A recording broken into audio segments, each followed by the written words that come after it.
уважаемые туркменистанцы и подписчики!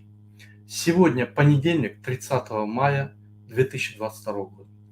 Я с вами хотел поделиться новостью, которую я узнал из информационных источников в Туркменистане и за рубежом.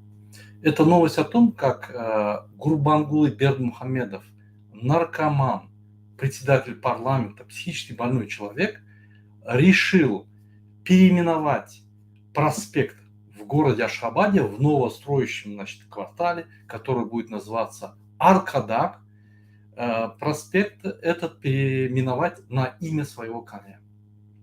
Давайте рассмотрим вот это предложение, которое уже сделано было в парламенте Туркменистана и которое идет к завершению принятия этого решения. Бердмухамедов хочет назвать улицу именем своего коня. Председатель Верхней палаты парламента страны Гурбангулы Бердмухамедов предложил назвать один из проспектов строящего нового города в честь своего любимого коня Акхана. Город переименовать в Аркада и поставить монумент своему коню. Скорее всего, золотой или позолоченный. Сначала в честь животного было предложено установить в городе памятник, затем назвать в его честь проспект, где будет установлен монумент. Это я зачитал выдержки из информационных каналов. Давайте я вам дальше зачитаю, потому что это очень интересно, все, что там написано.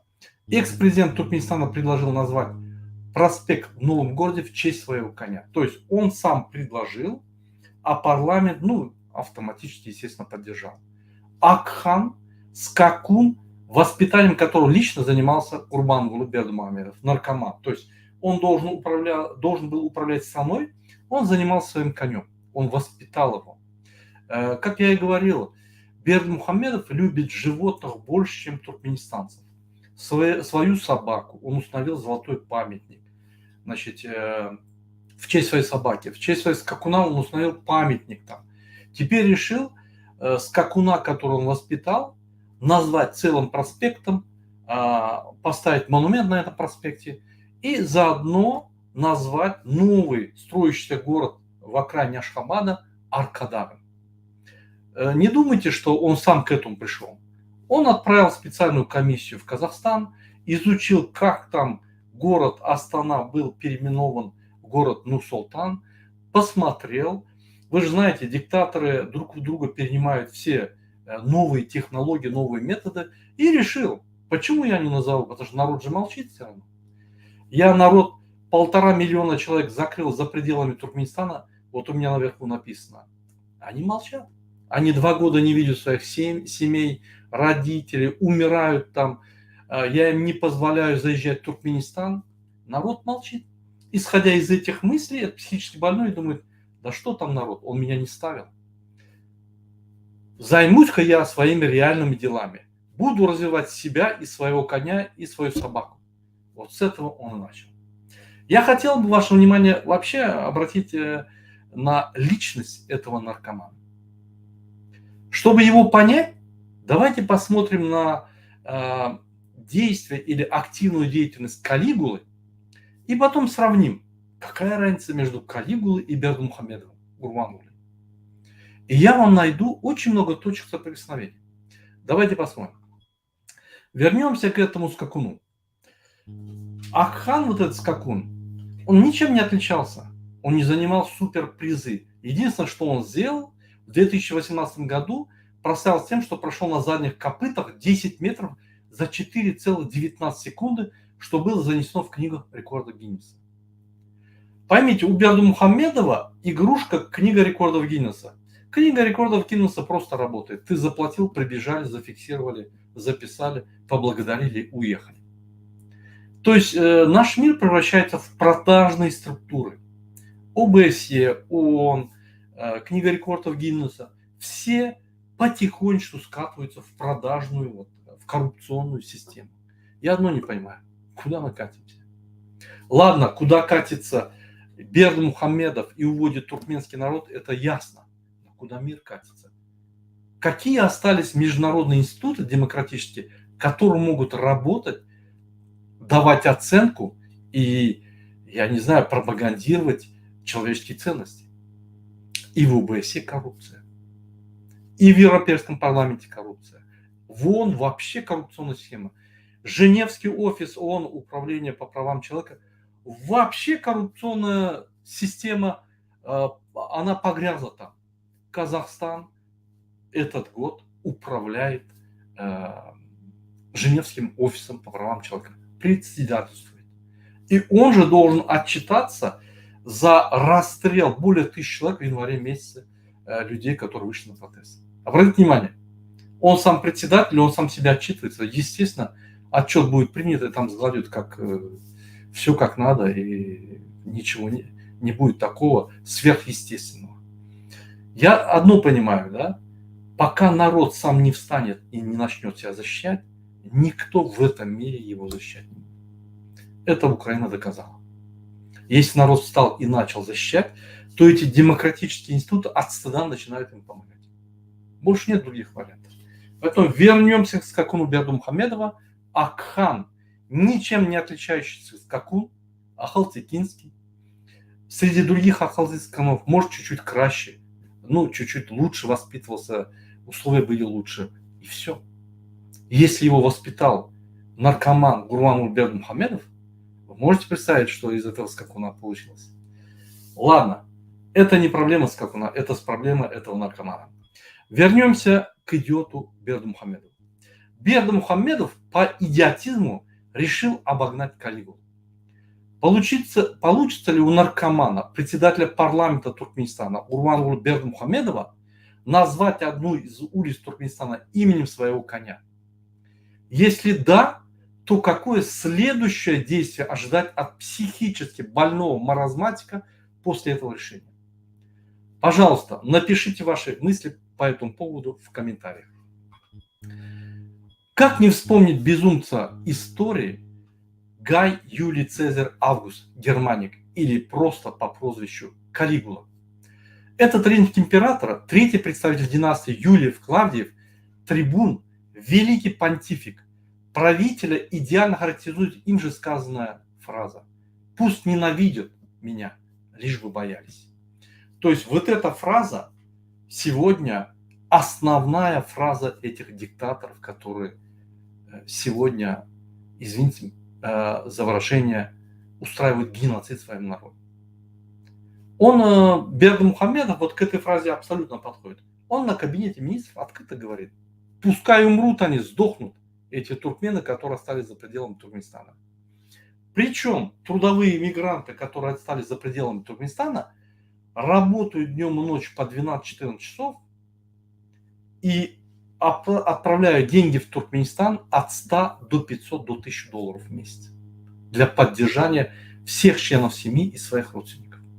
Обратите внимание, 150 миллионов минимум, мы посчитали, в месяц перечисляется в Туркменистан со стороны трудовых мигрантов. Если помните, узбеки, таджики ездили в Москву и оттуда перечисляли киргизы свои семьи, то туркмены освоили Турцию. С России тоже перечисляют, с Америки тоже перечисляют, но основная масса в Турции.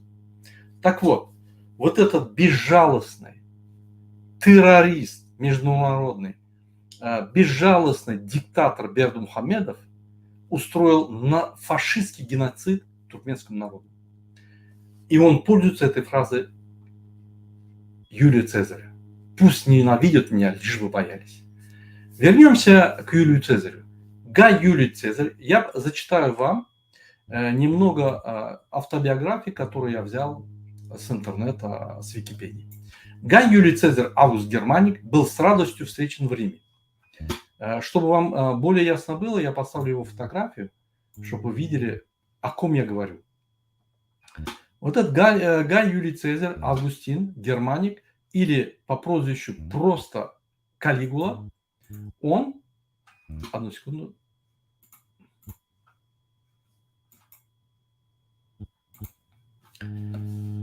он с радостью был встречен в Риме. Он сразу же проявил себя вежливым, деликатным правителем. Калигула амнистировал заключенных, взятых под арест Тиберием.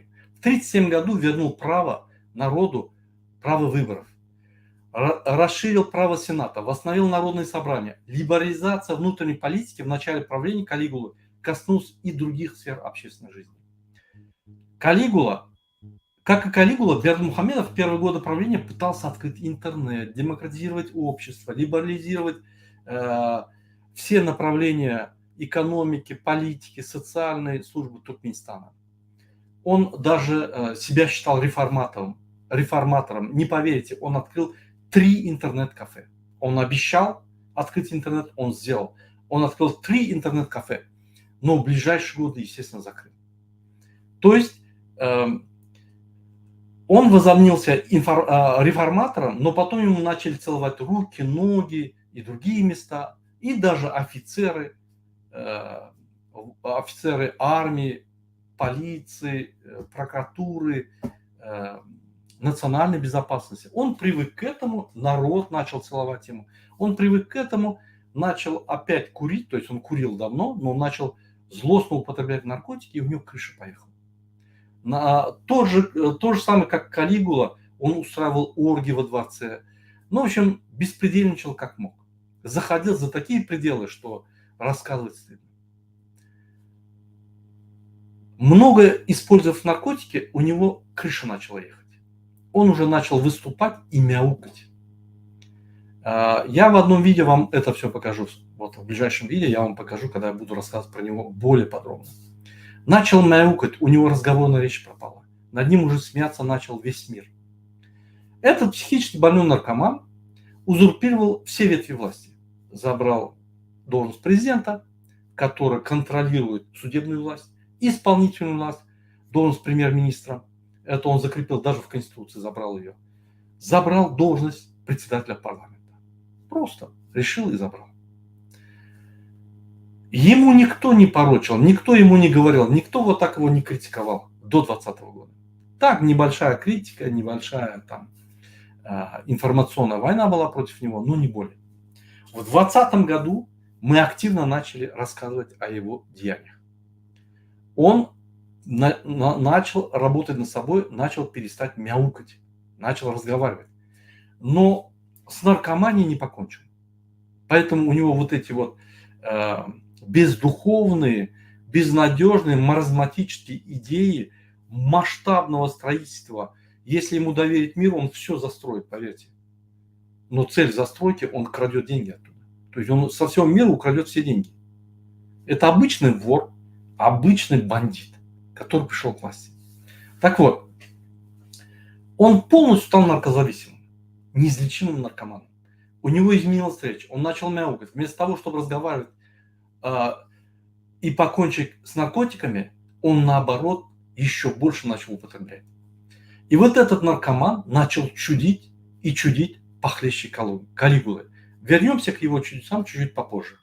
Вернемся сначала к Калигуле, чтобы сравнивать. По свидетельствам летописцев, вскоре император сильно заболел. Обратите внимание, как наркоман Бердымухамедов. Ему руки целовали, ноги целовали, и у него крыша поехала. Он психически заболел. Калигула долго не появлялся на публике. Точно так же пропадал Бердымухамедов на 2-3 месяца. Народ молился о его выздоровлении, Калигулы, и точно так же народ молился о выздоровлении Бердымухамедова. И когда Калигула поправился, все были несказанно счастливы. Правда, недолго. Его поведение после болезни кардинально поменялось. В первую очередь он приказал убить Тиберия-младшего, бабку Антонию, префекта Макрона и его жену. С каждым днем число пыток и казней росло. Их совершали на глазах Калигулы, прямо во время обедов. Он учинял жестокие расправы везде и всюду. Например, приказывал схватить первых попавших зрителей на гладиаторских боях и бросить их на растерзание львам.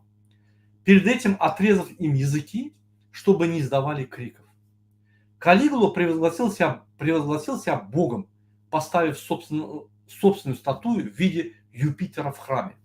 Один из самых безумных поступков римского императора было назначение своего коня по кличке Инциат на должность сенатора, а затем консула. Консул – это как президент, если грубо сказать. На самом деле оно не точное совпадение, но права вот как у президента. Из собственного дворца он сделал публичный дом. Обратите внимание, из собственного дворца Бердымухамедов сделал тоже оргии с музыкантами. Он часто это проводит, нам вот докладывает охрана, что там происходит. То есть такие же привычки от Калигулы он забрал. Калигула был женат, из собственного дворца он сделал публичный дом, присваивая себе доходы с него. Казнил богачей и конфисковал их имущество. То же самое делал Бердымухамедов. Так как богачей, олигархов, предпринимателей он уничтожал на старте, оставались чиновники, которые зарабатывали на коррупции. Он их отлавливает, отбирает все, забирает все деньги, их сажает. То же самое он делал. То есть все черты Калигулы, вот психического больного человека, перенял автоматически, не зная, что Калигула существовал, Бердымухамедов. Потому что для него это как космос. Первая жена, то есть Калигула был 400 женат. Первая жена со своим сыном умерла, со второй развелся и так далее. Он никогда не был женат одновременно на двух женщинах. То есть Калигула хоть здесь, значит, предпринимал какие-то нормы, он соблюдал какие-то нормы. Что не скажешь о Бердымухамедове. Бердымухамедов имеет как минимум 4 жены. Возможно, больше. Первая жена Угулгерек живет в Англии со своими детьми. Вторая жена Мария, работавшая в стомцентре, когда он был еще заместителем стоматологического центра, до того, как Ниязов его сразу с зама стоматологического центра, сразу министром здравоохранения сделал. До этого он работал зам начальника стоматологического центра, и там была девушка Мария, он ее очаровал, чем-то, видать, и от нее у него ребенок. Сейчас эта Мария живет в Англии по соседству с этой первой женой Угулгерек, со своей дочкой Ларисой. Третья жена Юмутка с Балканского вилаята, сейчас он живет с ней. У него около 4 детей, если я не ошибаюсь. И вот он этой жене обещал, детям этой жены обещал пост президента Туркменистана. Но в это время, в последний момент, он разыграл, не поверите, шахматную комбинацию, на что я сильно был удивлен. Возможно, не знаю. Он сделал сицилианскую защиту. А именно, этот психически больной человек, настолько привыкший к власти и к наркотикам, нашел более идиотичного, безбашенного, безжалостного сына Сердара Бердымухамедова, который тупо нарушает законы, причем грубо. Он даже не представляет, что есть конституция или какие-то законы. Он думает, что папа хозяин, папа сказал, он должен сделать. Оно не совпадает с законодательством, оно не совпадает, то есть нарушает все международные нормы, подписавшие и конвенции, договора, подписавшие Туркменистаном. На это он даже не обращает внимания. Обратите внимание, последний его указ этого тоже психически больного наркомана сына, ущемление, полное ущемление прав женщин. То есть гендерное неравенство нарушено. Так вот, четвертая жена Бердымухамедова находится в Либаве. Когда он туда ездит часто, он с ней встречается, там один ребенок. Обратите внимание, если Калигула, когда был женат на одной женщине, он не имел вторую женщину, этот идиот, больной человек психически, одновременно держит 4 женщины.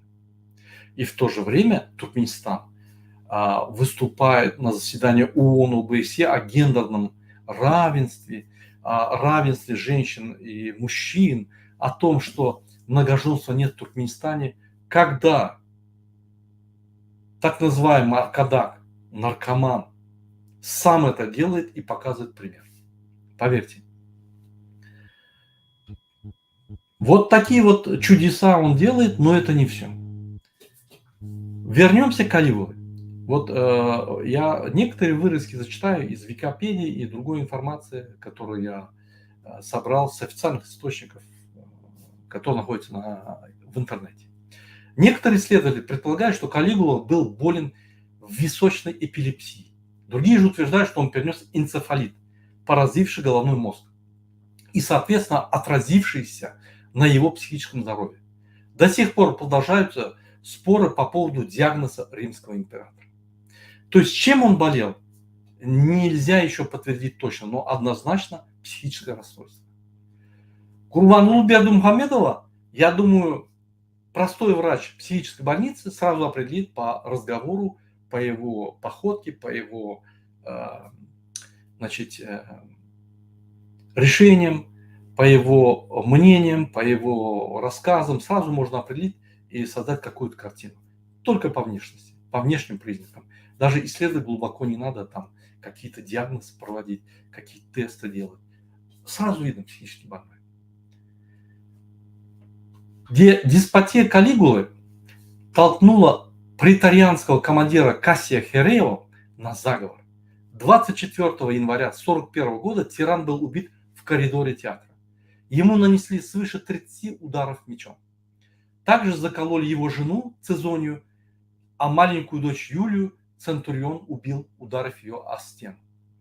Так умер римский император Калигула после правления, продолжавшегося менее 4 лет. Обратите внимание, Калигула за 4 года и с ума сошел, и куча вещей, чудесов натворил. Бердымухамедов за 16 лет, мы не будем считать, как он был министром, что он там вытворял, там тоже психические расстройства были. Только за последние 16 лет, с 2006 года, столько начудил, столько натворил, даже передать невозможно.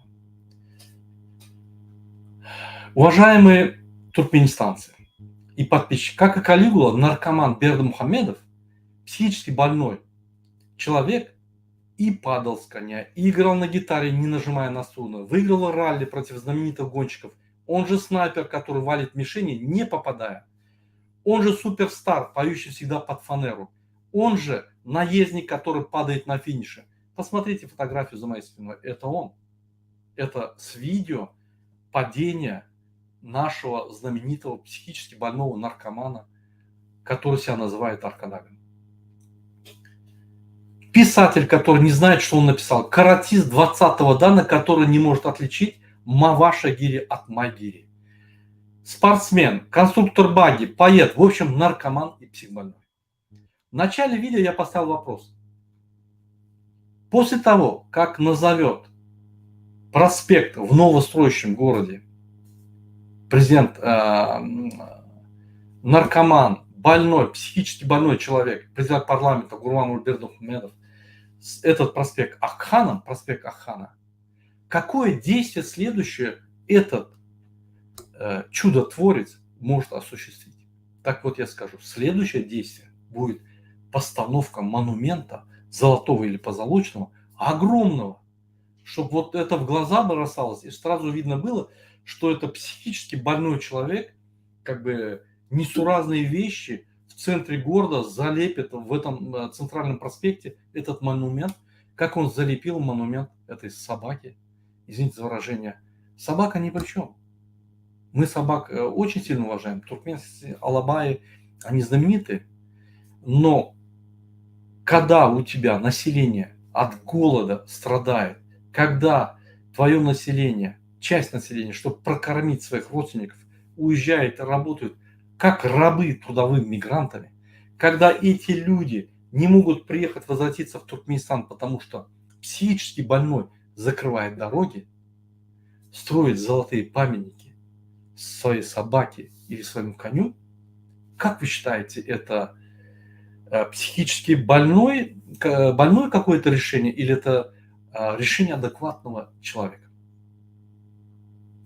Так вот, у меня к вам всем вопрос.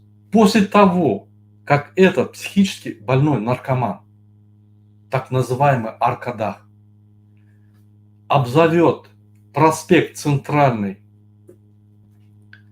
нового города, который строится в Ашхабаде с краю, Акханом, проспект Акхана, после того, как он построит монумент из золота или позолота, обширный, большой, гигантский монумент своему коню Акхану, что может он сделать? Напишите в комментариях. Мне очень интересно ваше мнение. То, что он уже обозвал этот городок, то есть в центре города, то есть сбоку Ашхабада строится специальный городок.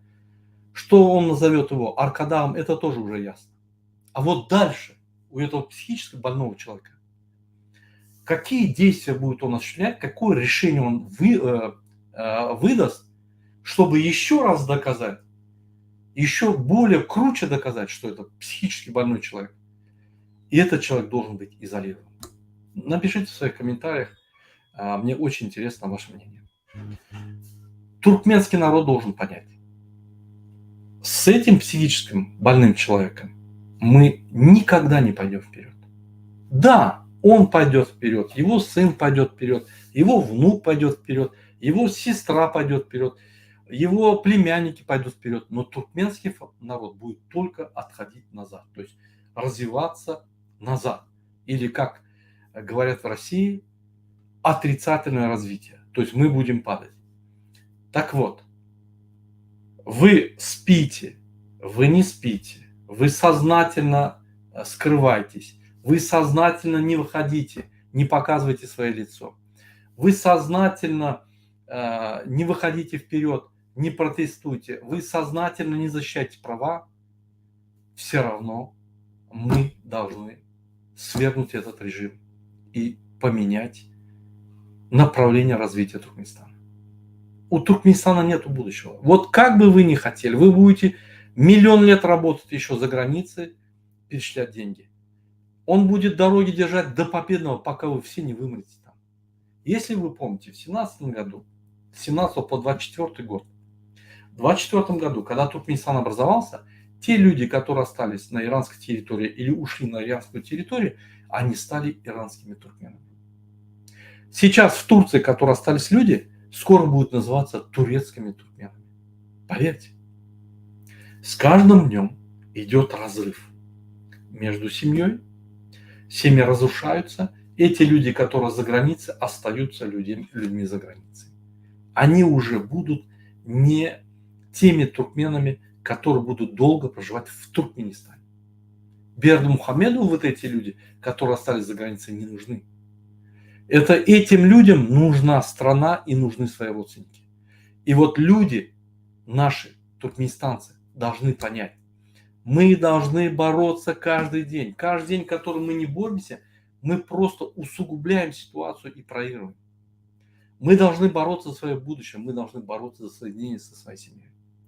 Дороги в Туркменистан для туркменистанцев, которые оказались за пределами Туркменистана, опять же, из-за психического решения этого, извините за выражение, наркомана-идиота, мы остались снаружи, наши семьи остались внутри. И решение этого вопроса зависит только от туркменского народа. Как и внутри, так и снаружи. Если вы не включите борьбу, вы будете поддерживать всех этих вот так называемых в скобке оппозиционеров, бывших чиновников, которые воровали и вас в заблуждение вводят, играются с вами, начиная с Хыдырова, оно будет продолжаться так всю жизнь. Но если вы будете слушать демократическую оппозицию, подключитесь, вместе мы не то что победим, не то что их арестуем, не то что их в тюрьму посадим, мы сделаем Туркменистан процветающим. Из Туркменистана мы сделаем крутую страну. На этом я заканчиваю свое выступление. Еще раз напоминаю, лозунг тот, который сегодня в Туркменистане. Когда один наркоман управляет страной, как председатель парламента, это катастрофа. Но когда два наркомана управляют страной, это суперкатастрофа. Так вот, в Туркменистане суперкатастрофа. Спасибо за внимание. Всем спокойной ночи. До следующих эфиров. Спасибо.